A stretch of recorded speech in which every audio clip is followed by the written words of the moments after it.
Well, thank you very much, Secretary Esper.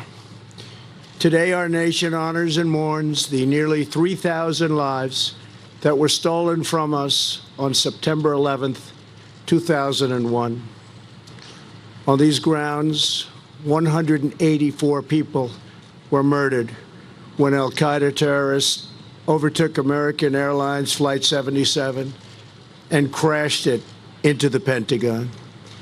For every American who lived through that day, the September 11th attack is seared into our soul. It was a day filled with shock, horror, sorrow, and righteous fury. I vividly remember when I first heard the news. I was sitting at home watching a major business television show.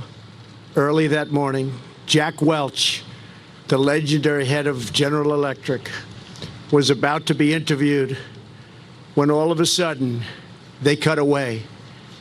At first, there were different reports. It was a boiler fire, but I knew that boilers aren't at the top of a building. It was a kitchen explosion in Windows on the World. Nobody really knew what happened. There was great confusion.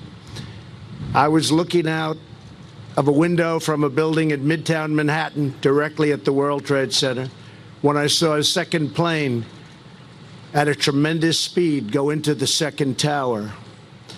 It was then that I realized the world was going to change. I was no longer going to be, and it could never, ever be, that innocent place that I thought it was. Soon after, I went down to Ground Zero with men who worked for me to try to help in any little way that we could. We were not alone. So many others were scattered around, trying to do the same. They were all trying to help. But for the families who join us, this is your anniversary of personal and permanent loss. It's the day that has replayed in your memory 1,000 times over. The last kiss, the last phone call, the last time hearing those precious words, "I love you." Then the attack, the anguish of knowing your family member had boarded one of these flights or was working in the World Trade Center or serving right here at the Pentagon. You waited, you prayed, you answered that most dreaded call, and your life changed forever. To each of you, the First Lady and I are united with you in grief. We come here in the knowledge that we cannot erase the pain or reverse the evil of that dark and wretched day.